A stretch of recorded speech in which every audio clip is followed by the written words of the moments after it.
everywhere. This is for you. Fly was flying on the team. Touchdown. Time to get Jalen this ring.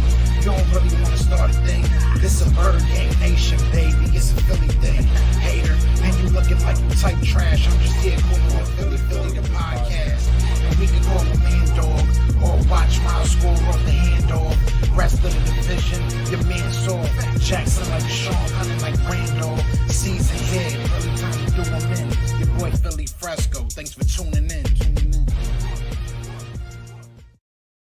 What's going on, you guys? It's your boy Joe Castro, aka Philly Fresco, and it is Philly the podcast. So today we have a very special guest, as you guys can tell. I got my man Fran Duffy back on the show. Fran, welcome back. How's it going, man? Joe, it's going great, man. I appreciate you having me on again. Definitely. It's my honor, man. So I know you're a busy man. I know like you said, we were talking a little bit before this. The off season is now upon us, so we can relax a little bit. No more hard homework. But before we do dive into all this, specific player talk, I just want to talk to you about this draft. I know you've been doing extensive research. The 3 days finally passed. It was a crazy draft, right? So we had a couple of trades. We had a bunch of teams not even picking in the first round. How did you feel about the NFL draft? How did this year feel to you? Did it feel a little bit different? Yeah, it was unique for sure, right? I mean, because we were talking about different kinds of players in the top 5, in the top 10, and so that kind of changed the conversation. You had all of the wide receiver movement in the veteran market leading up, and so that added a lot of intrigue because of the talent at the wide receiver position in the class. And then we saw, obviously, some wide receivers still on the move once we got to draft weekend. So I think that was a really interesting layer. The quarterbacks fell further than people expected. That was an interesting layer. So obviously a lot of strength on the line of scrimmage on both sides. The offense and defensive lines were really, really strong. And the other aspect of it, and I'm not the only person to talk about this, but how many teams had multiple first-round picks and how many teams sat out the first round altogether. I think that'll be something interesting to follow here in coming years. Definitely. Now, like I said, it was pretty crazy this year. You talk about multiple picks. Eagles were one of those teams, not only one of those teams that may have had multiple picks, but made multiple trades. So I want to kind of start, go day by day, start with day one, obviously, and just kind of get your thoughts and opinions on what happened. Obviously, the Eagles started their day with 2 trades, trading up for Jordan Davis and then trading for wide receiver A.J. Brown. Just your initial reaction when you saw the news. How do you feel about Jordan Davis and A.J. Brown, excuse me? What do you think they can bring to the team? Well, certainly 2 guys that make this team better on both sides of the football. And for me, looking at Jordan Davis, I have been studying him now for 2 years, and I get the hesitancy with what we've been ingrained with in terms of like the run stuffing, defensive tackle. That's not valuable in today's game. I remember going back to like last September on the Journey of the Draft podcast, myself, Ben Fennell, we were talking about Jordan Davis, and obviously this is almost a full calendar year before he was set to become a Philadelphia Eagle, and saying, look, with all of the teams in the NFL playing with all these too high shells, trying to pull the safety out of the box, put him in the deep part of the field, are we going to see those kind of players start to increase in value? Because now they allow you to still stop the run at a high clip and keep the box a little bit lighter from a body standpoint. And so if there's only 11 guys on the field, so if you want to say, hey, we want to stop the pass, well, having a guy inside, and this is not, Jordan Davis is not new from that aspect. I mean, that's why Vita Vea has been so valuable for the Bucs, and the Bucs play a lot of 2 high coverages. You go back to the Steelers over the time in their career, going back to originally them running the Tampa 2, they love having those big bodies up front, right? You just go down the line. Typically, when you play with a lot of 2 high safeties, you want some big bodies inside or big bodies at the linebacker spot. And we've seen that teams are a little bit more scared to go with the big body at linebacker. Let's go with a big body inside that's going to not just help other defensive linemen around them, but you're keeping your linebackers clean, and you also allow them to play with a lighter box. And so really he is such a force multiplier with what he can do across the entire unit, how he can help all 3 levels of the defense. So I'm really, really excited for Jordan Davis. Again, I get the hesitancy, but the more I kind of dug into it, the more I thought about it, this kind of player, first of all, just so unique with what he did at the combine that we've never seen an athlete like Jordan Davis in Indianapolis. I mean, 350 pounds to break 4.8 in the 40-yard dash, just a truly unique physical specimen. And so I would say that about Jordan Davis. And then you go to A.J. Brown.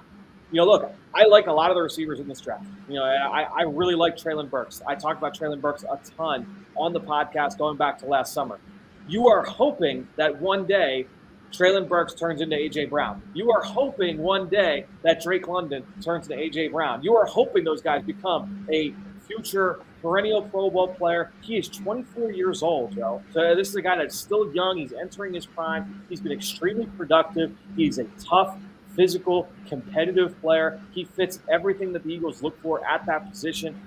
He's going to be an outstanding complement to Devontae Smith. He's going to work so well in concert with Dallas Goedert. And when you look at that trio right there, I mean, that's as impressive of a young trio as there is in the NFL when it comes to pass catchers from 1 to 3. So I think when you look at all three of those guys, you're setting Jalen Hurts up for success. And I'm really excited to see just how that whole group meshes together. Yeah, and I think we might have put something in the air. For those that didn't know, I did have you come on the mock creators draft, a content creators draft, and you picked for the Houston Texans at number 13. Kind of crazy coincidence that the Eagles ended up picking at number 13. So maybe this is something we got to do every year so we can get a trade up or something. That's kind of funny that happened. But then we do move on to day 2. You can look at Jordan Davis and say that's the heir apparent to Fletcher Cox, right? And then you look at a Cam Jurgens, and you can say that that's probably an heir apparent to a Jason Kelce. Jason Kelce was lauding over the man, says that he's probably the closest thing that he's seen to himself. And you weren't only able to get him, you were able to get Nakobe Dean, a guy that a lot of people thought would go way earlier than day 2. So outside of the beef jerky, because I'm pretty sure everybody's excited about that with Jurgensen coming, what do you see these two guys bringing to the team, and what are you excited about seeing them in Midnight Green? Well, to me, going back and studying Cam Jurgens for the first time, I want to say it was late in the fall. He had been on my radar for a couple of years because, Bruce Feldman, every year, he puts out that freaks list of the top athletes in college football. And he had been kind of mentioned Jurgens in the background. But I remember a couple of years ago, this was the spring of 2019, Cam Jurgens had just made the move from tight end to center. And Bruce Feldman had gone on and said, hey, keep an eye out on this guy moving forward. The coaches were raving about him. And that first year, his redshirt freshman season in 2019, Joe, it was up and down. He had a lot of bad snaps. There were calls that they need to make a change. But the coaches stuck with him. And Nebraska was under fire. They stuck with him. So what does that tell me? That tells me that, A, he's extremely intelligent, and B, he works really, really hard. I've been in those college program, Joe, where guys are struggling. And coaches say, look, he is a young kid. He's 18 years old. He's 19 years old. We are going to stand by him. We're going to stay loyal to him and let him work through this. He's doing everything right off the field.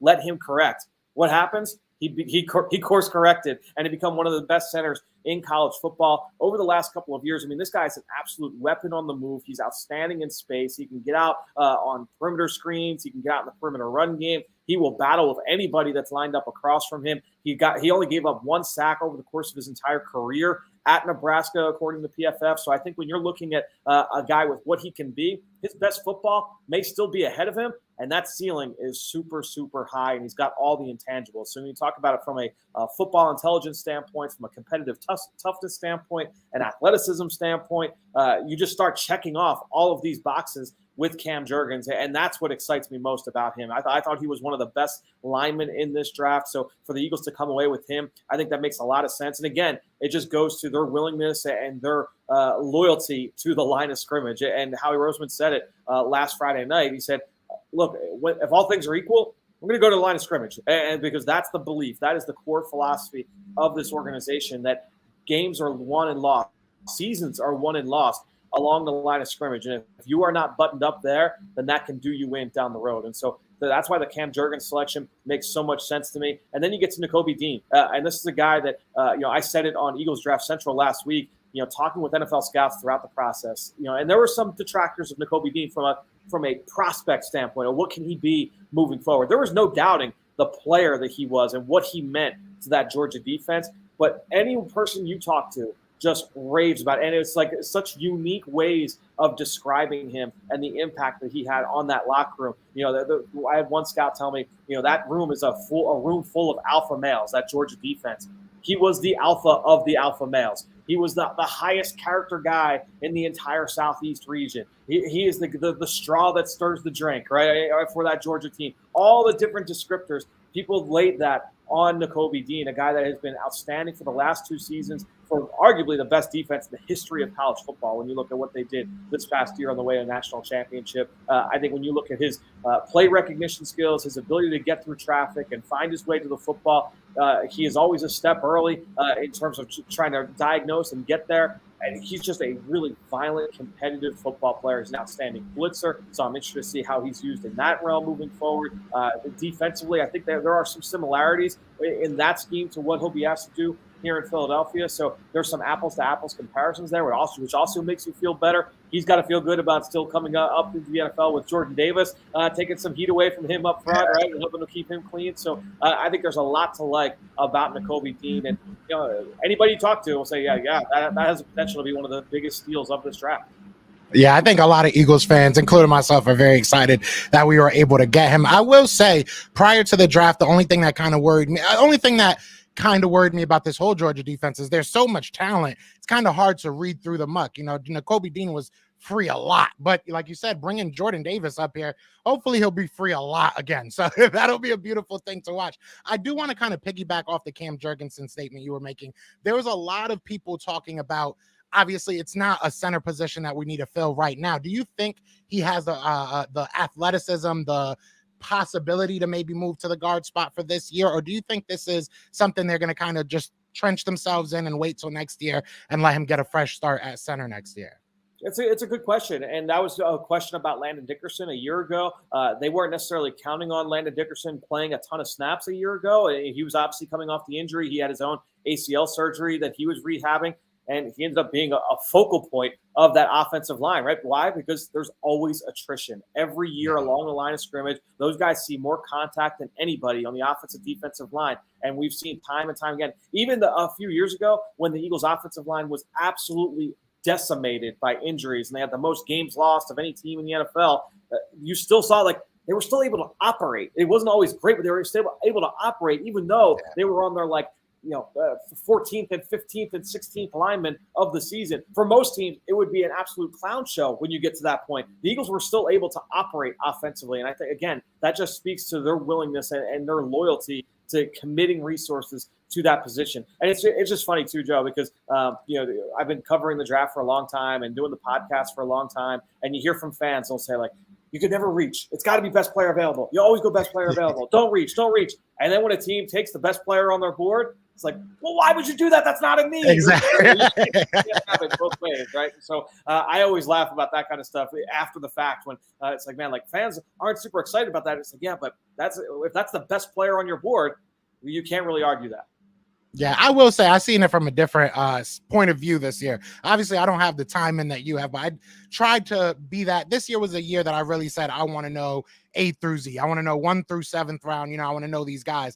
And you start, getting a little bit attached to some of these people, and then you start seeing them slide, and it's a weird thing, but it's cool. But we could talk about day 2. Honestly, for hours, because I think day 2 was very underrated. But I do want to move on to day 3. We were able to pick up another linebacker out of Kansas, Kyron Johnson, and then we were able to pick up a tight end, Grant Calcaterra. I hope I'm saying that right. Yep. Out of SMU.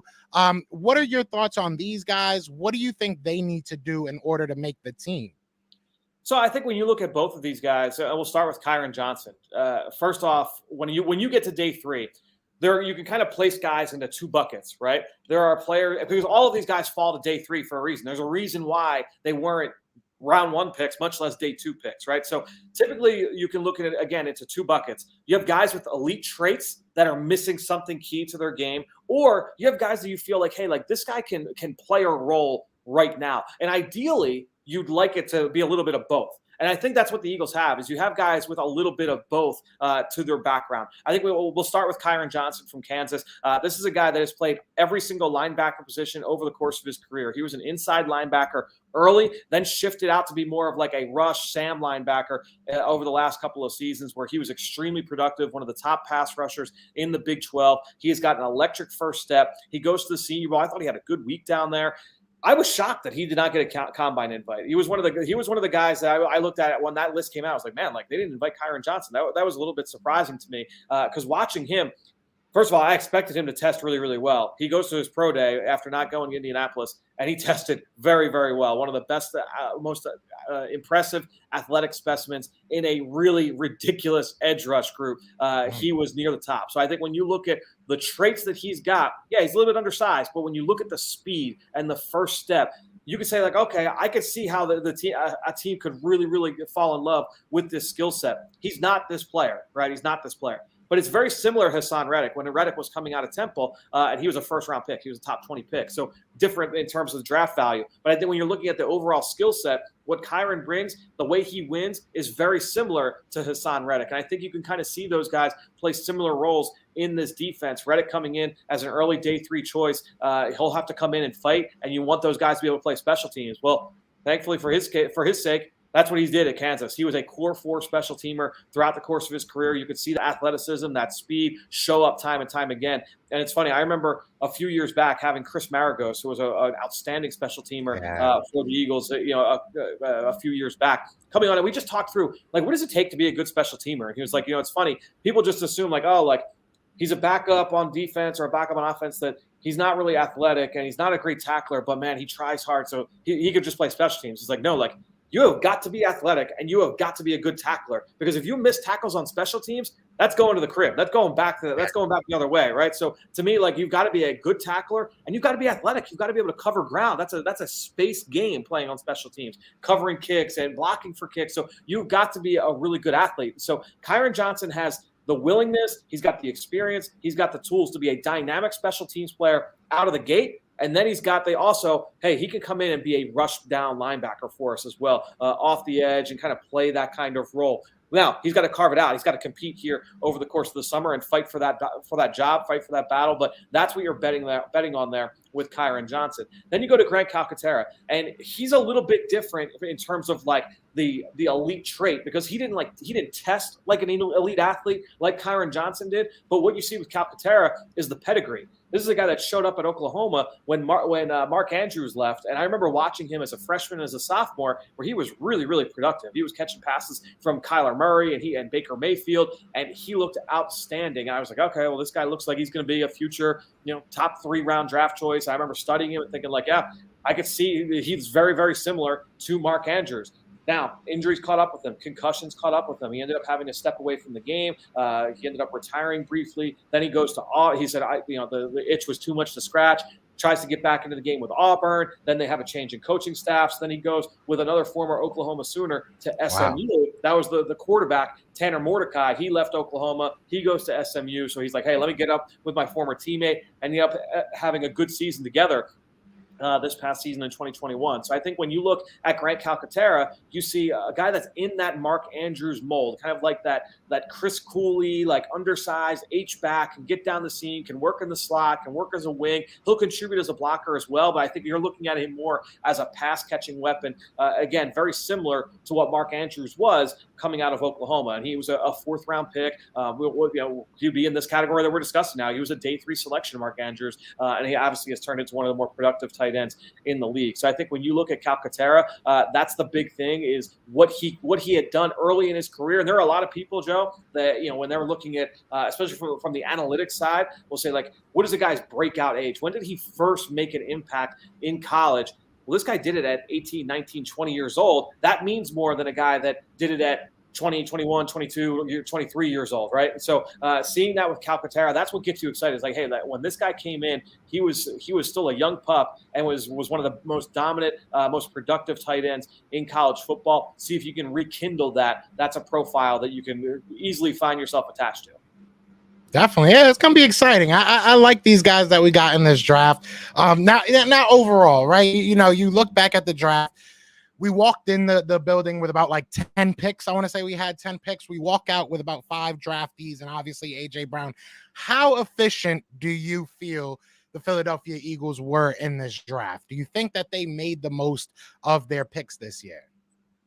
I do. And I think that, look, it comes down to their willingness to make that move up for Jordan Davis. And you did that without having to give up a top 100 draft choice. When you look at, like, the capital that, like, the Saints gave up to move up for Olave, what the Lions gave up to go up and get Jameson Williams, you start getting into, all right, well, they gave up some higher quality picks. The Eagles gave up 3 picks, but all of them were 4th round and lower. And they also, obviously, you get A.J. Brown. You made that trade with the Saints a few weeks back to get some future draft capital. You have that future 1 from New Orleans, the future 2 from New Orleans. So you still were able to come out of this draft with extra capital down the road. You get A.J. Brown, a certified like star wide receiver in the league right now. And then you have those other pieces that we've talked about. To me, like, I know and it's different.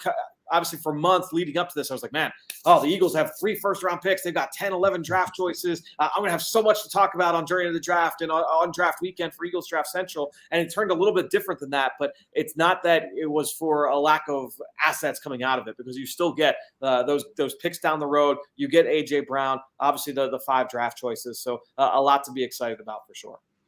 Definitely. Yeah. I mean, we all did these mocks, right? I feel like I wasted so much time doing all these 11 rounds, but no, it was. I do agree with you. I know some Eagles fans might look at it and kind of, who doesn't want to have 3 first-round picks? That's fun. But I think that the way that they handled everything, I loved this draft. I'm not going to lie. And to be honest, I love this undrafted free agency. So I do want to kind of pick your mind a little bit about what you see in some of these guys, mainly Mario Goodrich. Do you have anything on that? Because he got a lot of money to be an undrafted free agent. I just want to know, is there anybody out of this undrafted free agent class that you're looking at that you feel was a steal?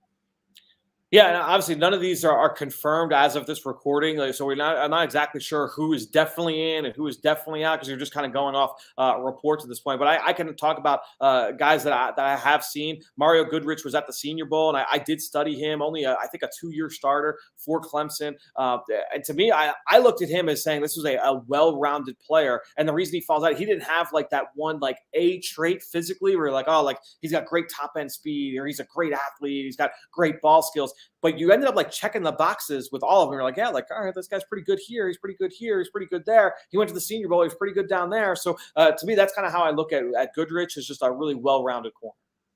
Okay, I respect that. I like that. I want to see what happens with these. I feel like every year we find that one undrafted guy that we all latch on to. That's so right. we're gonna. I can't wait for it. Got 2 more questions, and I'm gonna get you out of here, Fran. So last time I had you on, last year we were talking about the practices with Nick Sirianni, and one thing you brought up was that you felt he was trying to teach a lot. It was a lot of lessons, right? You were trying to get these guys ready for the NFL season. This year we're basically running it back, right? We have a lot of the same players, obviously the same staff.